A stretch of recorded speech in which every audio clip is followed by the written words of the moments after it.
Alright, wanted to talk a little bit about the PlayStation 2026 State of Play, which is basically Sony's equivalent of the Nintendo Direct, right?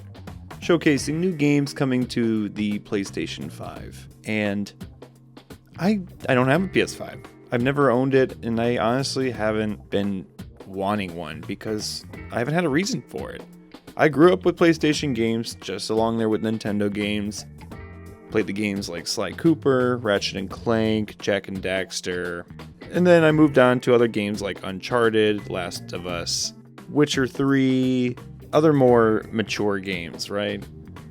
But when the PS5 came out, it was that God of War sequel that just didn't interest me that much, even though I enjoyed the first one when it comes to those God of War remake series.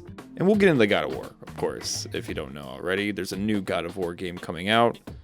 But let's just start off with the beginning, because the first game they announce is a Wolverine game. The Marvel comic book superhero.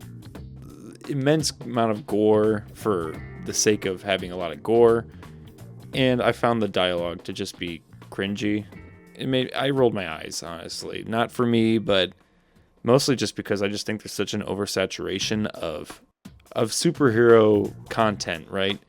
The movies, the TV shows, and the video games. But if you like it, you like it. No problem with me, I guess. I just wasn't convinced. And usually the first and last game in like a direct or state of play are the ones that should really turn the most number of heads, right? But not for me.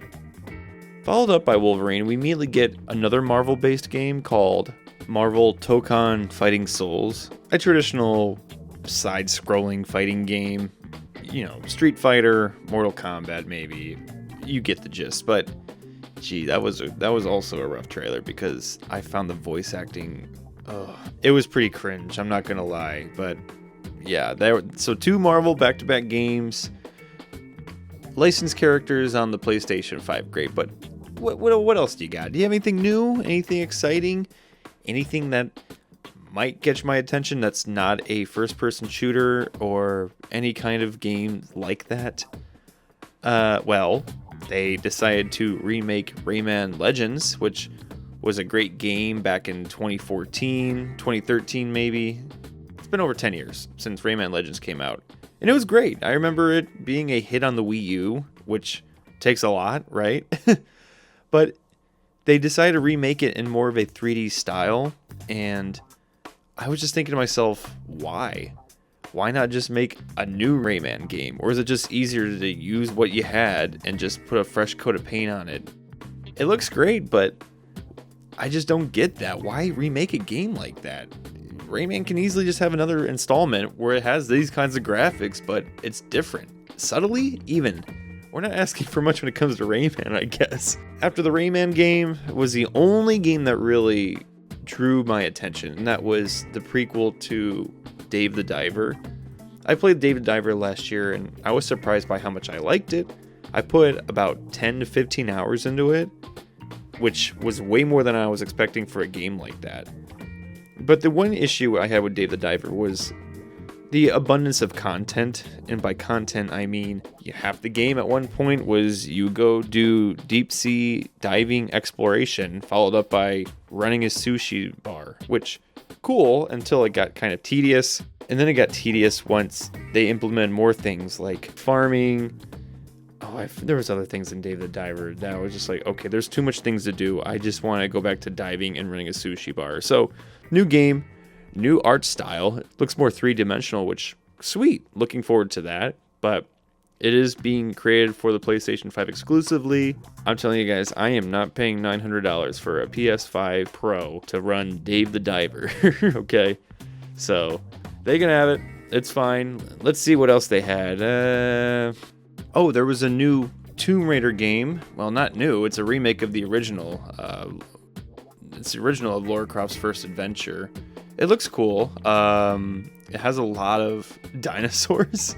And then followed up with that trailer, there was also another game called The Lost Wild, which was a dinosaur game as well. And all we know is it has a little bit of stealth gameplay. And that's really about it. There was not much of anything else really to show to make this game look any bit enticing unless you're a huge Dino fan. Oh, and then there was a lot of gory horror games. Until Dawn 2 was announced. A new Silent Hill, which out of all the horror games that they were showing, that one looked the most normal. And when I say normal, a lot of these games that they showed, I just found the dialogue to be so cringe. I'm sitting here thinking, who is the PlayStation even for? What is their market? Because if it is mature audiences, why don't you treat them like mature audiences? Because you have all this combo of gore, blood, and guts, which is fine, but then played off with corny dialogue. I'm talking just basically spelling it out. It felt like a Netflix series, right? You know how it is? Like Netflix slop. And now it seems like PlayStation games are doing that as well, where they're not pushing anything else other than games we've seen before with the same cheesy dialogue, same gameplay, and nothing really stood out. So yeah, there was a couple other games. I'm sitting here trying to remember.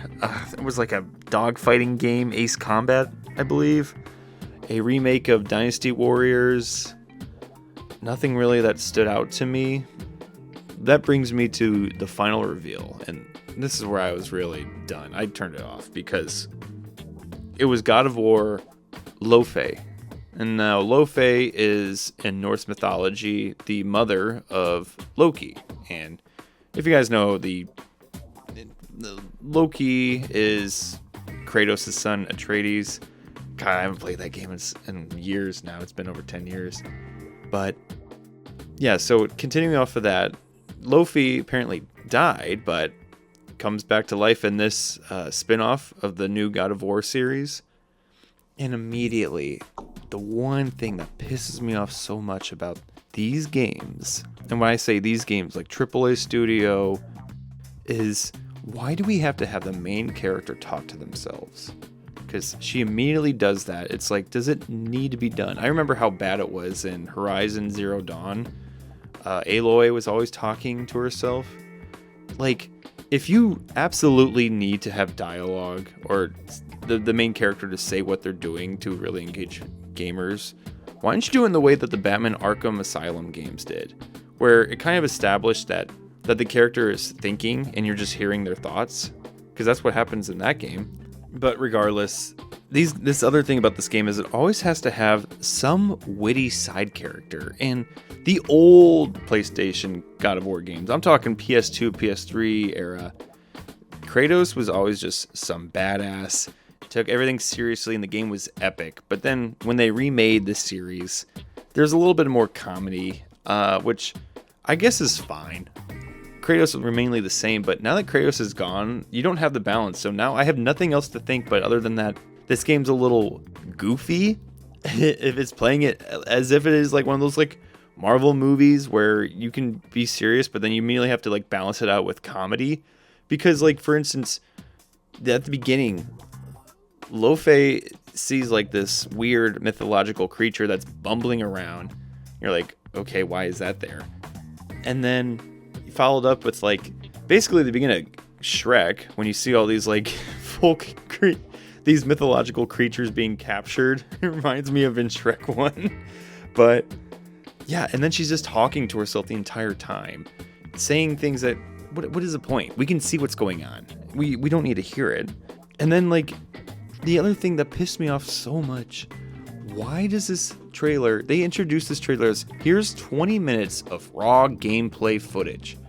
There was hardly any actual gameplay. It was all cutscene. We basically saw the first 20 minutes of the damn game. And that was so annoying. Just show us a trailer. Give us a sneak peek. Why just show us everything there right now? Because it was ridiculous. That was your introduction to this new game.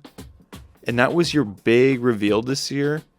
It does not move the needle at all for me in wanting a PS5. And if I had one, I would be annoyed that I spend so much money on a console, I'm not getting anything back.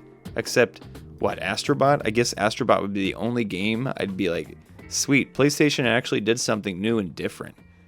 And you know what, if you liked any of these games, you're excited for them, you like these franchises, that's great.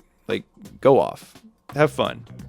But for me, someone who was into PlayStation, who was a huge PlayStation guy growing up, I'm not coming back anytime soon.